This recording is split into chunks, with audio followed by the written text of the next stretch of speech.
শুক্রবার জুমার দিন দুপুর 12টা থেকে 2টার মধ্যে এই ছোট্ট দোয়াটি কেউ যদি 11 বার পাঠ করে, এরপরে সে আল্লাহর কাছে যা চাইবে আল্লাহ পাক তাকে তাই দান করবে। আপনি জানলে অবাক হয়ে যাবেন। জুমার দিন হচ্ছে অত্যন্ত গুরুত্বপূর্ণ, যাকে হাদিসের ভাষ্য মতে সাইয়্যিদুল আইয়াম বলা হয়। আল্লাহর হাবিব সাল্লাল্লাহু আলাইহি সাল্লাম বলে দিয়েছেন, এই জুমার দিন হচ্ছে আল্লাহর কাছে অত্যন্ত প্রিয়।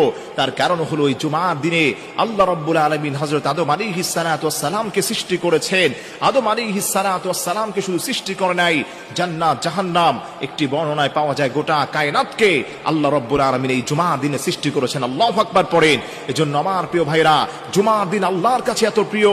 আল্লাহর হাবিব বলেন, এই জুমার দিনে কেউ যদি বেশি বেশি আল্লাহর কাছে দোয়া করতে পারে, আল্লাহ ওই গোলামের দোয়াগুলোকে কবুল করেন। এবং স্পেশালি যদি কিছু দোয়া পড়ে, কিছু নাম নিয়ে দোয়া করে, আল্লাহ তৎক্ষণাৎ ওই দোয়াকে কবুল করে নেন। মনে রাখবেন, শুক্রবার জুমার দিন দুপুর 12টা থেকে 2টার মধ্যে আপনি যদি এই দোয়াটাকে 11 বার পড়বেন, আপনি পড়বেন, ইয়া রাহিমাল মাসাকিন, ইয়া রাহিমাল মাসাকিন, ইয়া রাহিমাল মাসাকিন।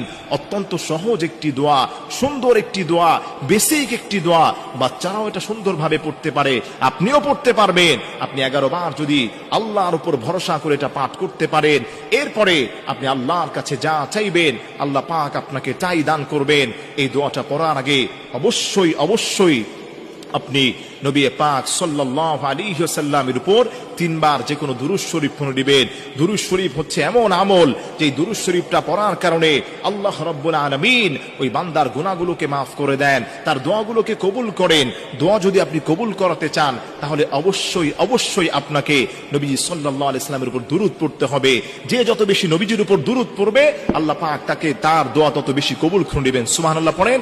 একটি হাদিসের মধ্যে পাওয়া যায়, আল্লাহর যেই গোলামটা আল্লাহর হাবিবের উপর দুরূদ শরীফ পড়ার পরে আল্লাহর কাছে হাত উঠিয়ে যা চাইবে আল্লাহ পাক তাকে তাই দান করবেন। কেউ যদি দোয়া করার পূর্বে আল্লাহর হাবিবের উপর দুরূদ শরীফ না পড়ে, ওই দোয়াটা মুআল্লাকুন ফিস সামা, আসমান এবং জমিনের মধ্যবর্তী স্থান এটা ভাসমান থাকে, ওই দোয়াকে কবুল করা হয় না। এজন্য আমার প্রিয় ভাইরা, আপনি যখনই শুক্রবার পাবেন জুমার দিন দুপুর 12টা থেকে 2টার মধ্যে, অবশ্যই আপনি প্রথমে আল্লাহর হাবিব সাল্লাল্লাহু আলাইহি সাল্লামের উপর 3 বার দুরূদ শরীফ পড়বেন। দুরূদ ইব্রাহিম পড়তে পারেন, সাল্লাল্লাহু আলাইহি ওয়াসাল্লাম এই দুরূদটাও আপনি পড়তে পারেন। এরপরে হাতে গুনে গুনে আপনি 11 বার পড়বেন, ইয়া রাহিমাল মাসা।